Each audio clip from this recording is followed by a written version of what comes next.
we are at a pivotal time where like what we're doing is not working and we need to like shift and do something that creates a lot more value than just this compliance paperwork. We are absolutely going to try to change the space, really provide like value for buyers and get us to like a better spot when it comes to vendor risk management.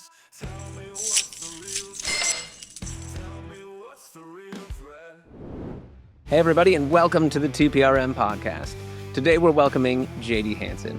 She's the CISO over at Vanta, who you probably know from their work saving us all from having to do SOC 2 compliance through the use of many, many Excel spreadsheets. But we're going to be talking to her about her work there, building and running the program, and here's some of her insights on things like continuous vendor risk assessments and how you can go beyond using those silly, outdated due diligence questionnaires. So let's get started. Well, thanks everybody for tuning in. This is Threats, Pitfalls, and Risk Myths. I'm Nate, and today we have Jadee Hanson, the fabulous CISO over at Vanta. Hello, Jadee. Hi, Nate. I'm so excited to be here. Yep, me too. This is our first time recording, so you are the guinea pig for the whole situation here. So I really appreciate you, especially for coming on to do that. I love it. It's going to be fun. It will be.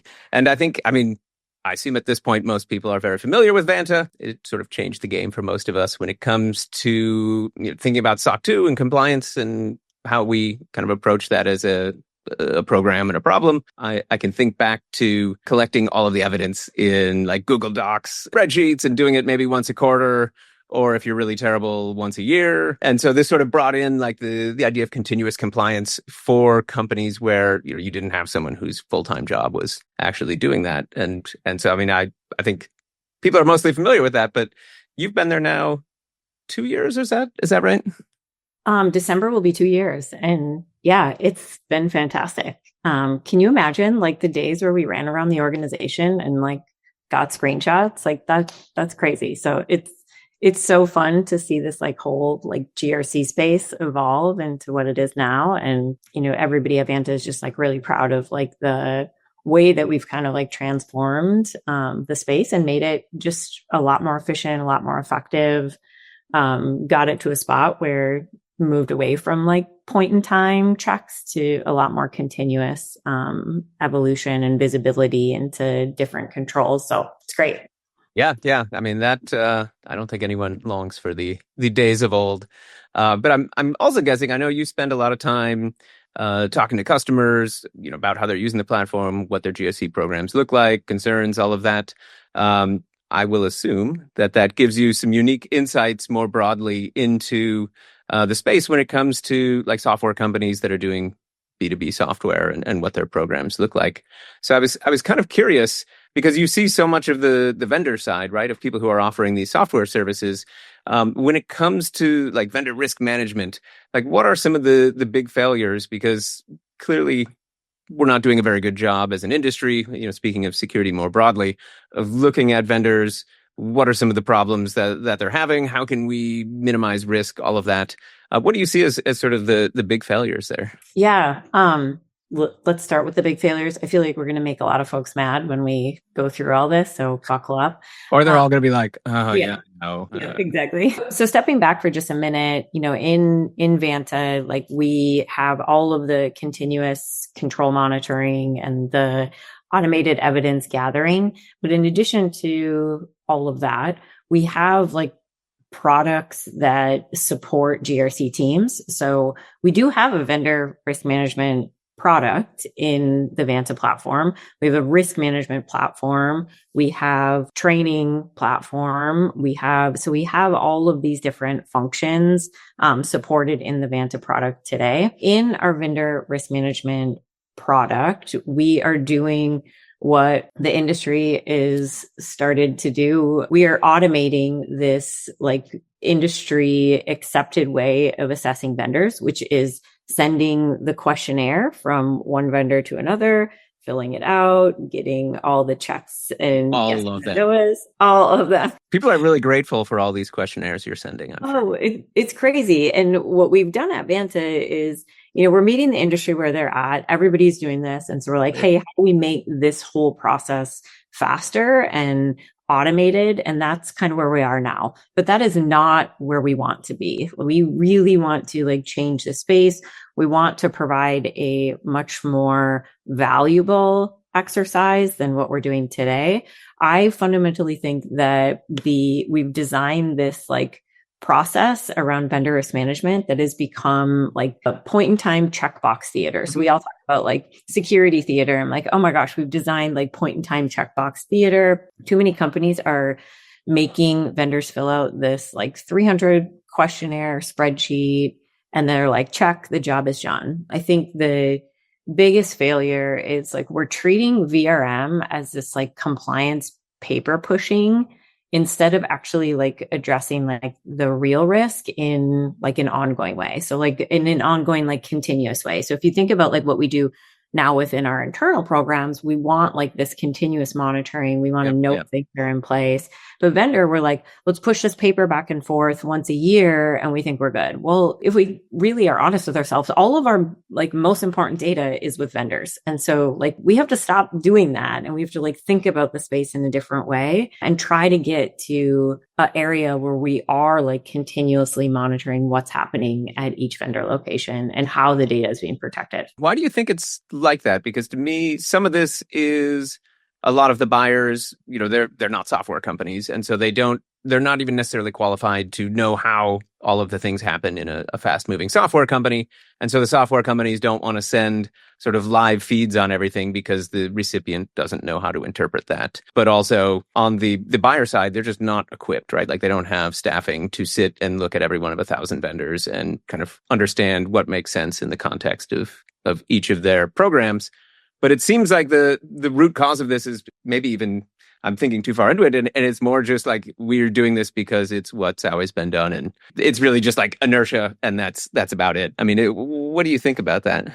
What, like, who came up with this? Honestly, like, this is not a great process. Like, if you rewind, this is definitely like came from audit, and I don't know who designed it to work like this, but we didn't have like visibility to exactly what was going on into organizations. And so this is what we came up with. It would be a great like security history lesson to like really understand how this thing evolved. If you look at like compliance regulations and controls, they don't dictate that this is how you do proper vendor risk management. And so it's on us as an industry. Like Absolutely. We created this and like we have to fix this. Like the controls are that you do proper vendor risk management, but like the how is really up to us. And I think it's like we're at a pivotal time where like what we're doing is not working and we need to like shift and do something that creates a lot more value than just this compliance paperwork. Yeah. And I think, I mean, that's absolutely it. I mean, it's pretty much universally known as far as the people I talk to, at least on the software vendor side, we're like, why are, people are asking about the cameras we have on the doors or if we're rotating passwords or whatever, and not sort of the more meaningful questions. To your point, it's still just point in time. I'm not sure how we solve that because, as a software vendor, I probably wouldn't want to share the current state of every CI build going through because someone on the customer side would be like, well, you have a vulnerability here, not realizing how software is built. And, you have thousands of different libraries coming in all times. And so it seems like there's also some sort of gulf in knowledge and just awareness of what building software looks like as well. Yeah, I think, every company is different, whether it's like software, manufacturing, whatever, but there is like universal things that buyers care about. And so I do think that if we evolve to a spot of like getting really transparent about some of these like larger universal things, that's where we like move into like continuously monitoring those. Like I always care about like, is my vendor available? So like in the sense of like a software vendor, I will want to know if like the vendor goes down. Availability is important to me. I want to know if the vendor has a breach. I want to understand exactly who I'm contacting. What's the follow up? How transparent is my vendor going to be? So I do think that there's like some of these things that like can be universally applied and absolutely can be like continuously monitored. It can't be the 300 things that we get on questionnaires, but there are some like really big things that we always want to know. And those I think we all should feel comfortable being more transparent about. Yeah, no, I think, and the ones you called out are spot on. I mean, when I think of, like, you want to know if your vendor's breached, but then of course my next step question is like, well, how do they know that they were breached? Because, we see a lot of breach notices and they're like, super advanced threat actor definitely took some data between this month, and you're like, oh, you don't actually know what happened. Okay. You're still figuring it out. Thanks. Yeah. Which, like, fine, I get it. Yeah, I mean, I think getting to your point, like, knowing that you have some level of confidence that the vendor will be aware of this and that they'll let you know is huge, because then you can get your plans in place and you can sort of assess more broadly, like, what is this impact going to be to us much sooner, rather than finding out, a month or two later. I thought one of the things that was interesting, because, like, at Vanta, you did something cool. You put together that trust security benchmark report, and looking at it, I noticed the driver for security investments, because I'm assuming you must have sent this to your customers or just the industry more broadly. The number one driver for security investments, I thought it would be compliance, but and it makes sense. It actually was customer demand, which I like. The actual, improving security was somewhere like fourth down the list of why anyone would bother investing in it. I think this is one thing that I keep calling out, which is customers don't do enough. Like, this is our one time we have that you can actually move the needle on your vendor's security program, is before you've signed, right? Like, now it's tied to revenue. You could really help the vendor security team, instead of being locked in a closet somewhere. Now they can say, like, hey, we're enabling revenue. I don't feel like enough customers, enough buyers actually use that leverage when they have it. Is that something you also find to be true? Or is that something, I guess, that we as an industry need to put more into the process? Yeah, interesting question. I might have like a contrarian view on this. I don't think it matters that much. Which thing? I don't think it matters that much if you're like, hey, I'm going through this vendor review and I want the vendor to do X, Y, and Z. Mm-hmm. At the end of the day, I feel like if the business is pushing for a vendor, it's a vendor that is going to change business goals and really accelerate the business. It really doesn't matter what the security team has to say about the vendor. Like, at the end of the day, that's very true. At the end of the day, it's like, okay, we are enabling the business. And if our business says, like, this vendor is going to completely change things, it's going to unlock revenue, it's going to unlock efficiency, we have to move forward. I feel like it's like our job to not necessarily say, like, no, not until the vendor closes these 3 gaps. Instead, our job is like very much like, okay, buyer, internally within your company, here are the things that you need to know. Here are the things that you need to understand.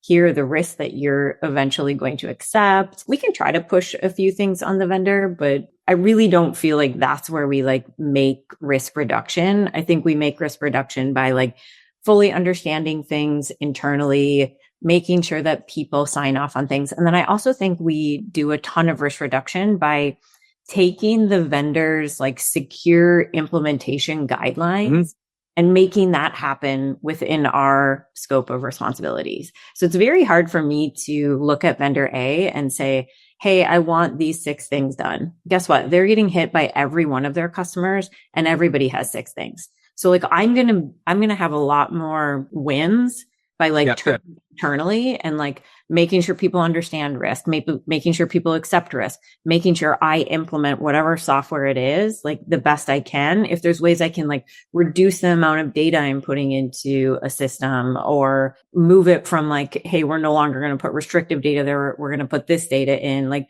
those are the things like I feel like I have more control of. So like at the point of vendor assessment, I don't even know if it like matters that much that we're like, oh, this is our point of leverage. I would love to like step away from that and think about like reducing risk in a different way. I mean, I think it sort of depends too, right? Because if you're a small company, like they don't care. Your $12,000 ACV is not really going to move the needle one way for them. But if you're larger, I mean, and hopefully if you can get earlier in the process, and because with a larger company, you have kind of the larger procurement windows, even if it just introduces some friction in, I mean, it seems like that is such a great way, even if like not even blocking it, but telling them the thought of them having their deal delayed now has sales putting pressure like, hey, security needs to take care of this because this is the 3rd time it's come up that we don't have EDR or whatever it might be. But yeah, I mean, to your point, it is funny because when you talk to people about it, you're like, okay, well, how many vendors do you all have? And people, have several hundred or maybe 1,000. And you're like, and you eval them all and they're like, yes, absolutely. And you're like, how many have you ever blocked? And then everybody kind of looks at each other like, oh, I see where this is going. Mm-hmm. Yeah. And it's like, it's like single digits. And it's because it was, teenage kid running it in his parents' basement. And you're just like, no, we can't do this. Come on, that's not a thing. So yeah, I mean, I think to your point of it not being a place anyone's doing anything, that's very true. I think it is interesting, the whole like risk acceptance internally, because at least in my experience, it's always been whoever the buyer is like, yeah, sure, I don't know, whatever, I'll sign this, because it's not like realistically they're not accepting any risk, because whoever Joe in sales is not gonna have to go sit in his room for a couple days and be grounded if something bad happens. Like, it's just sure, whatever. But I think that's part of the problem that we face, right? Is the incentives aren't really aligned anywhere. It's just like, what's going to make business go forward, which is what we're here to do. But it's ideally we can kind of make it more secure in the process. Yeah, absolutely. Yeah, I think about the acknowledgement or just like the responsibility internally. Mm-hmm. And I agree with you. Like, in large part right now, people like don't really get in trouble if like, oh, I acknowledge this, I signed off on this. But I would say, like, if you can write it out and you can like get them to like do a formal acceptance on it, people do a pause. Like, it shifts this model of like the security team is taking on all the risks to like a much more like decentralized, like, oh geez, like I'm signing this through DocuSign. Like, this is a big deal. Like, this is interesting. Like, I should probably read this because my name is now attached to it. I mean, I feel like if you're using DocuSign and making them actually do something, I don't know if that has any teeth whatsoever, but I imagine it like makes them have pause. Makes them think. Yeah, makes them think. Like, oh, do I? A lot of long legal language and kind of intimidate them. We don't do that. It's very, very simple, but I think it helps to get the person that wants to bring in the solution involved in just like understanding the risk, and they think twice about like, should I put restrictive data in here? Gosh, like maybe I could do this differently. Maybe I could minimize the risk to a level. No, that's spot on too, I think, right? Because we all harp on the security is supposed to be here to enable the business, and everybody knows that. But then at the end of the day, so many security people just don't really internalize what that means. And what you're calling out really does give us a chance then to work with the internal business partners on like, hey, let me help you understand this risk. And then let's talk about what we can do to minimize it, because, we think these things are at higher risk of happening with this particular vendor. Let's make sure you don't have everybody be admin, that we're watching what integrations get added, whatever it might be. And it also lets you partner with whoever it is internally, which is always good for security teams because you're building relationships. Absolutely. And so I guess, are there things when it comes to vendors that, leading indicators of like, oh, if these 3 conditions are met, chances are something awful is going to happen in the next 6 months?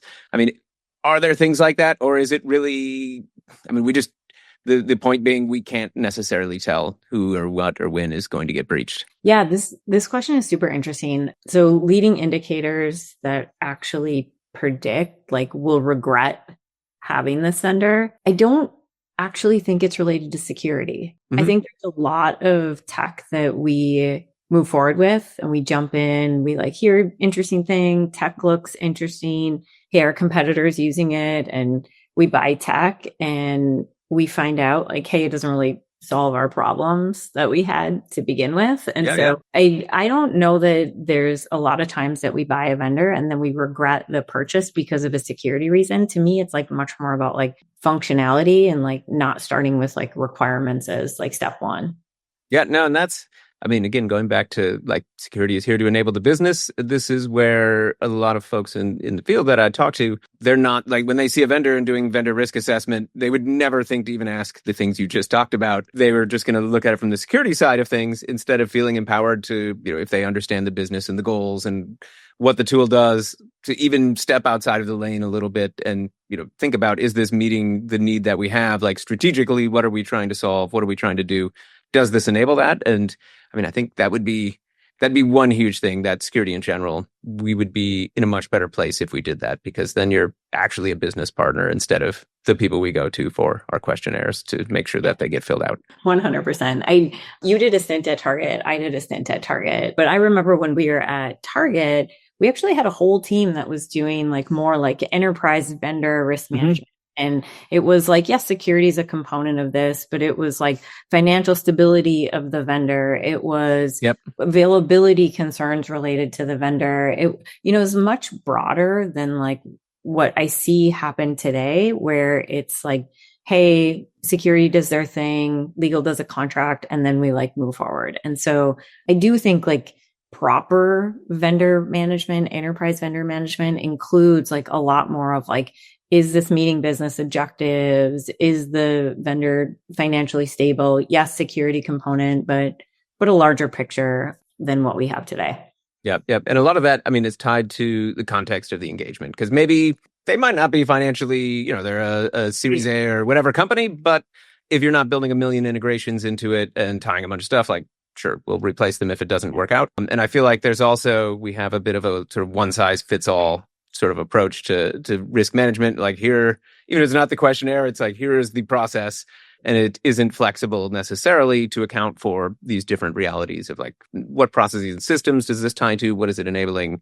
All of the things that you would weigh into that. And so, when it comes to measuring, and maybe we don't do this, but measuring third-party risk reduction. Well, one, like, does anyone do that? And assuming not really, is that because I really don't even know how we would do that other than numbers that are probably imaginary-ish and very fuzzy.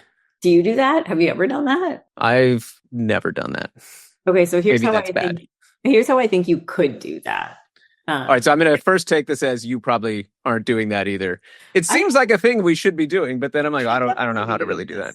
Yeah, we should definitely do this. Okay, ways that you could do it. So if you think of like your vendor scope today, and then you think about like all the places that you might have like your most restrictive data in it, in vendors' locations. Like one of the most, like I feel like we forget this, but like step number one is like reduce blast radius. And like, we don't even think of that. Yep. Like, okay, well, maybe we don't need all of these vendors that have all of this data. Could we restrict the data? Could we force like quicker data deletion practices? Could we, like, I don't even know that we like think about like step one being like, hey, should we reduce like the scope and sprawl of our data first? And I feel like we skip that. So I feel like that would be step one. I think the other thing, maybe step two, again, I'll go back to the focusing a little bit more on like how we're implementing the vendor internally. The big players have these like really great websites that are like, hey, if you're using Snowflake or if you're using Okta, like here are the secure guidance that you should know and you should implement internally within your program. What if we took those and like we make those controls internally within our own programs and monitor those? Like, okay, well, the analytics team owns Snowflake, but I'm going to monitor that these controls that Snowflake tells me I should have in place internally, like always stay in place. And there's like no gaps there. Like that again would be like, that's a big win. Yeah. Very solid, like risk reduction. Yeah. Cause I mean, if you think of like the Snowflake, and I use breach in quotes because technically Snowflake wasn't breached, but it was the exact thing, right? Like, I'm sure they have a guide that says, hey, maybe don't use terrible passwords without MFA that you used on other sites. Yes. Maybe it's not so explicit, but I'm sure it has something like that. I think one of the problems is we buy these tools and then people don't account for the things you're talking about, right? Like the ongoing care and feeding and maintenance and whatnot. And making it part and parcel of buying the software is, hey, there's some amount of internal effort that now needs to be dedicated to this, and that can't come out of thin air. And this needs to be just something we do as a matter of course, because we know these things are proven to reduce risk, and we can't just outsource everything to Snowflake or AWS or whatever because shared responsibility model, and we have the frosting on top or something like that. We need to make sure that we're taking care of our part. Otherwise, it doesn't matter how secure their infrastructure is because we left the front door wide open. Yeah. I think we're too often thinking of it as like, hey, I'm using this vendor, and so they take care of everything, when really we should be thinking of like every vendor as like, there is a shared responsibility model here, and like we need to do our part and then hold our vendor accountable to their part. And I think we're too often like thinking of it as like just the vendor side and not doing the stuff internally. No, I mean, there's a ton to that, right? Because I mean, assuming, especially if you're talking about a Snowflake or one of the kind of the bigs, we can safely assume they have a relatively good security program. And I think that gives people sort of a false sense of confidence. Oh, well, we have Salesforce, we have Snowflake or SalesLoft. Clearly, we're fine, and not realizing that, there's all these other things that we need to take care of. Yeah, absolutely. And so I have one last question that I was going to see, are there any principles that you had when you started in security or just maybe working more generally that you were like, this is the thing, like it absolutely is the thing, this is non-negotiable for me. And now that you're wiser, where you're like, oh, actually, no, that wasn't the thing. And it's not correct or even a true principle. Is there anything that's kind of crossed your mind when it comes to that? You're basically asking me if I've like learned anything. And oh my gosh, I have so many. You came in with very strong beliefs that turned out to be maybe less true. I mean, I'm full of those, so.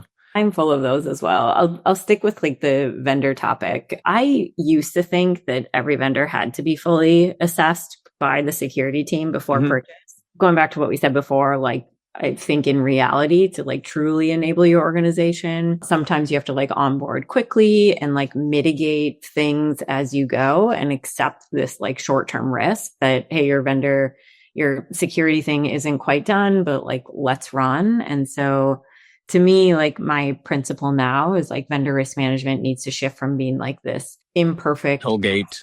Yeah, this like gate, and know that it's going to be like this imperfect process of like continuous like monitoring and like prioritization. Yep. No, I think it gets to the thing where most of us start in security where you're like, well, our goal is to make it perfectly secure and never get breached. And then, you're in the field for a while and you're like, oh, actually, that's terrible goal, because if you spend all your time thinking about how to stop getting breached, you're going to miss all of these other things, or you're going to hamper the business so much that they're going to fire you because you're slowing everything down. And that's how it should be, because the goal isn't to be perfectly secure. It's to be smart about how you're managing risk in the context of whatever your business is. And I think it gets lost on people when they're starting because you just haven't been around enough to have that pragmatic viewpoint. And it's sort of something people have a hard time saying out loud because, if you're selling software to vendors, they don't really want to hear about how you might not be doing something because it's not cost effective. And so that kind of chills some of the discussion on that, unfortunately, of like, what are those real trade-offs that we have to make? Yeah. I mean, people coming out of school, it's like very academic and they apply that right away and then realize like very quickly, oh gosh, like this is not how the world works. And I think the best security professionals have like made this like shift into knowing security deeply, but having a very incredible thought process around risk and like the risk management prioritization of all the things that we have to worry about. Yeah. And I think it's being able to communicate back to the business and whoever you're working with, both executives, to your team who maybe has more junior folks who are kind of more adamant about needing perfection, as well as the business partner to help them understand, what are the implications of if Snowflake is breached, what does that mean to the sales team, or Salesforce is breached and we have to shut all these integrations down for 3 days. Like, what is the impact? Because you're translating that in a way that talking about OAuth token risk concentration doesn't kind of speak to those same people. Exactly. Yeah. Yeah. I love playing out the like what could go wrong scenarios of like, okay, like let's talk about the what could go wrong. Like, is that acceptable or not? What do we want to do about it? Yeah, because that's the more real repercussion we were talking earlier about, someone signing off on the risk. And that's one thing. But if they actually are thinking through the scenarios you're talking through of like, hey, this could go away, like this data could be gone, or what happens if all of our customers' confidential data leaks? Like, what does that look like in the context of your end of the business? And that makes it much more real because people don't necessarily, it's just easy to gloss over that if someone doesn't call it out. Absolutely. Cool. Well, thanks so much for joining me in the inaugural recording here. Appreciate having you on and super excited to see what the team at Vanta is working on coming up as well. Yeah, we, first of all, thank you for having me. I feel like this is just like you and I connecting over coffee, just talking for a while. So it was so fun. But yeah, at Vanta, keep an eye on us. We are absolutely going to try to change this space, really provide like value for buyers and get us to like a better spot when it comes to vendor risk management. I think all of us who remember the days of spreadsheets and Google Drives or Dropboxes or whatever and screenshotting, I mean, we're already very happy about where we're at. But I know there's, as we've talked, there's plenty of room for improvement. So yeah, looking very much forward to that. Awesome. Thanks for having me. Thanks for listening to the TPRM podcast. If you enjoyed this conversation, make sure to subscribe and share it with a colleague. You can find more insights and resources over at tprmpodcast.com. And until next time, remember, trust nothing, verify most things, and keep building. That's it for this episode of the TPRM podcast. I'm Nate Lee. Thanks for joining me and my guest today. If you found this conversation valuable, please subscribe on your favorite podcast app, leave us a review, and share the episode with your peers and colleagues. For more resources and insights on building business-aligned security programs and managing vendor security, visit tprmpodcast.com and connect with me on LinkedIn. We'll see you next time.